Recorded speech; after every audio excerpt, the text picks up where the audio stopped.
That's right, let's get ready to rumble as we get into this round 7 event, the first one of the Craft Cup EU Lite, number 37, brought to you by IMBA TV, where everything is imbalanced.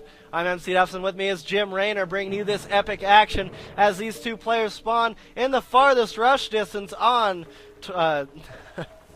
on Shakira's plateau. Sorry, I blanked it for a second there. Anyways, why don't you go ahead and take us away, Jim?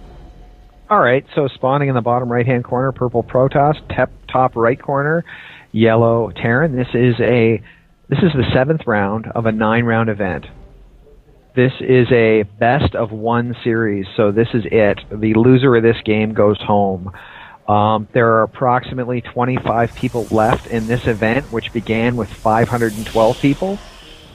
AiHonor and BeastyQT are amongst those two. You're getting a chance to see them right here.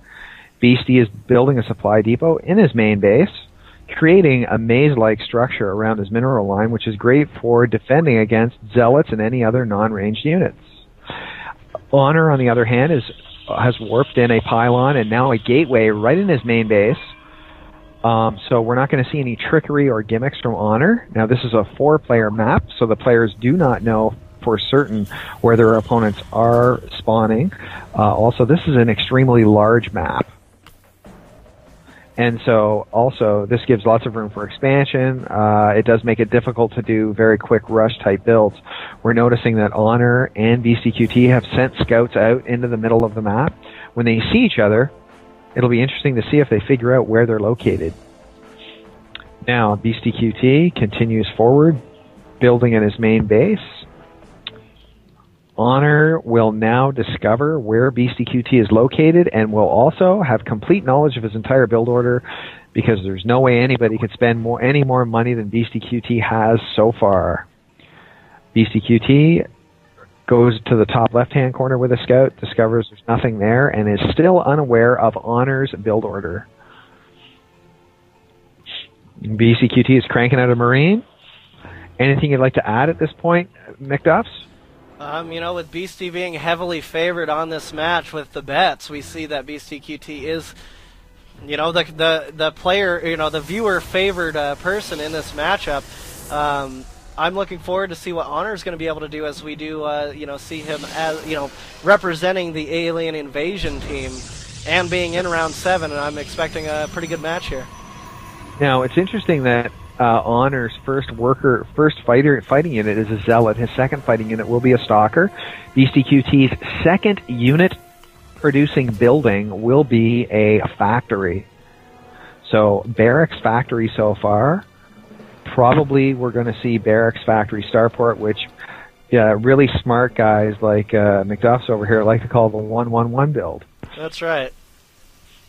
In any event, we're rolling forward. BeastyQT continues to crank out Marines and is not placing an add-on on his barracks. And we're noticing AiHonor is placing an expansion nexus and also only mining from a single assimilator. He continues to warp chrono boost in, warp gate technology. So I guess these long rush distances make AiHonor feel comfortable that he can expand. BeastyQT is not in the mood for expansion. Here comes a stalker, the fastest armored unit in the game. And AiHonor continues to protect the ramp of his natural expansion. We're seeing a second, third, and a third gateway and a robotics facility also being created. And BeastyQT is going to discover the expansion nexus. That's right, but he's not going to see too much of anything else. We do see that 1-1-1 build was successfully placed down with a Banshee on the way out. No cloak as of yet. And if we check the unit counting station at this point, BeastyQT has got 24 SCVs. AiHonor has got 26 probes. The BeastyQT army consists of 8 Marines. AiHonor's army consists of 3 stalkers, 1 zealot. And let's see if we get an observer is the first unit being produced by the robotics facility. So that is a very important and key decision. No cloak upgrade by BeastyQT, probably a good move. At this point, I must say BeastyQT has only seen a small portion of the Protoss base. Likewise, it looks as though AiHonor as well doesn't have BeastyQT very well scouted, and I think AiHonor's decision to build Stalkers is essentially in the dark at this point.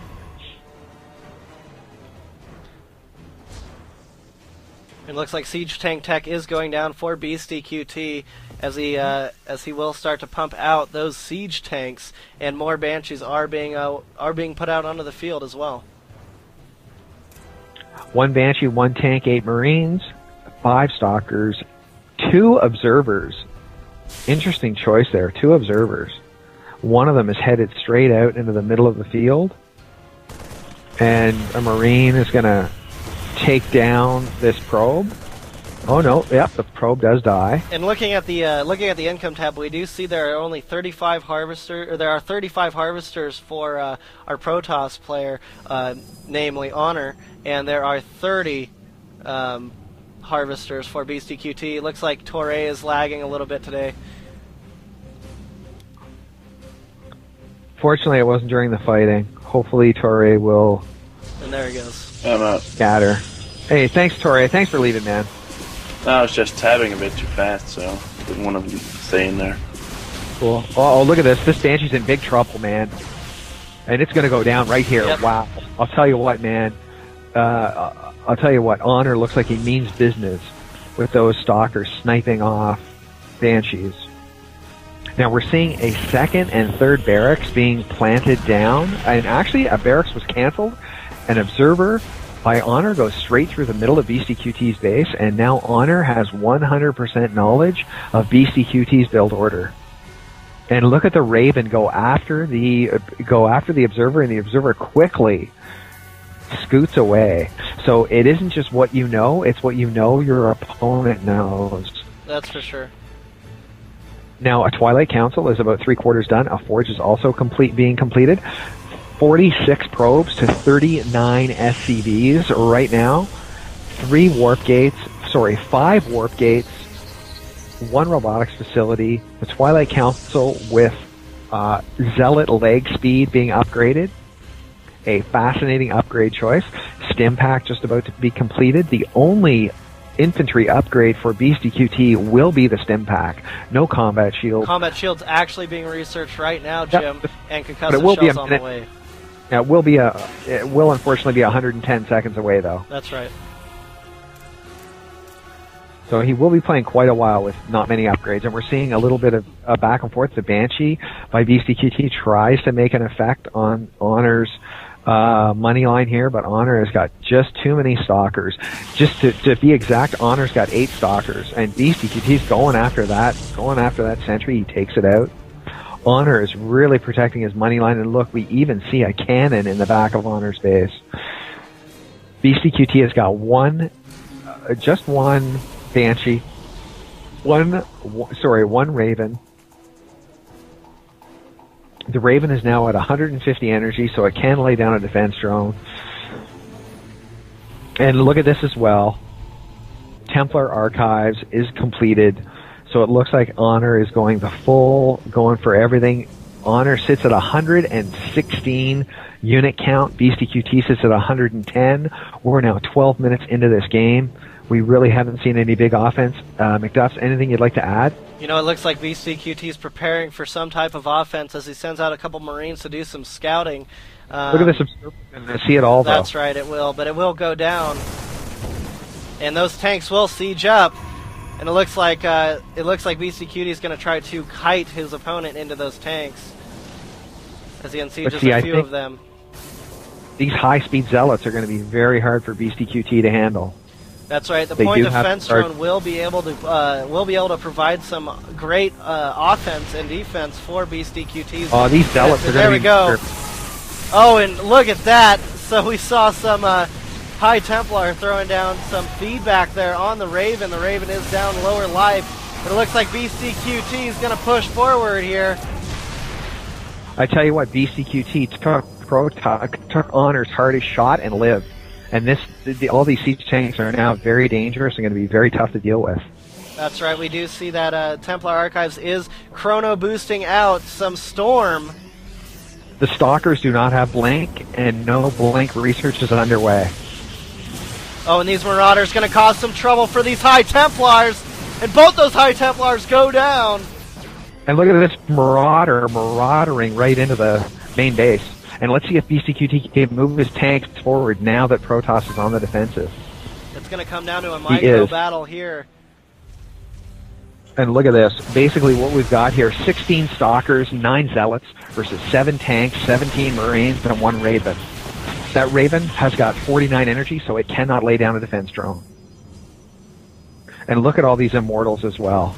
And these bunkers going down by BeastyQT, doing his fortification tactic here. And this is 16 Stalkers. Archon being warped in right now.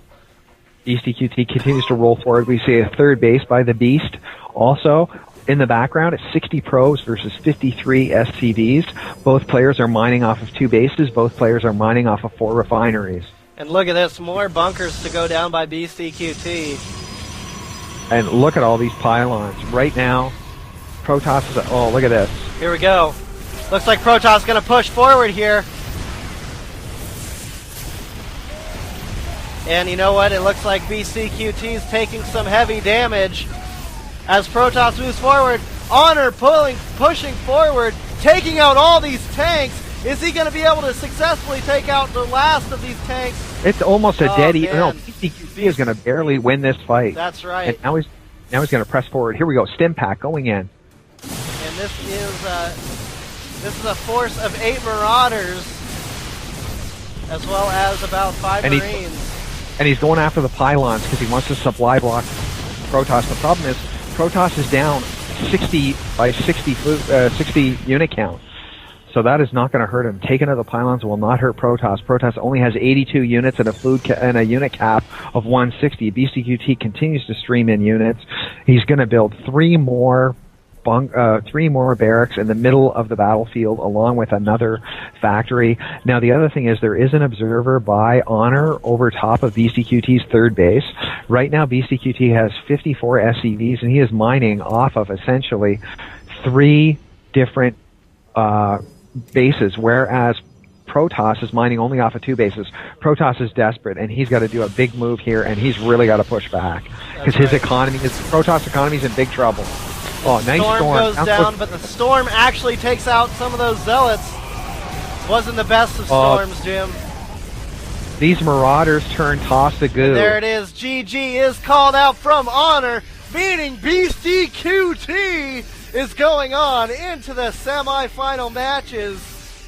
It looks like we've got a Terran victory here once again as BeastyQT continues his dominance into the EU CraftCup Lite number 37. Because here we are in the mouth of hell. And we made it this far by leaning on each other. Whether it's blind luck or damn fool. And my apologies.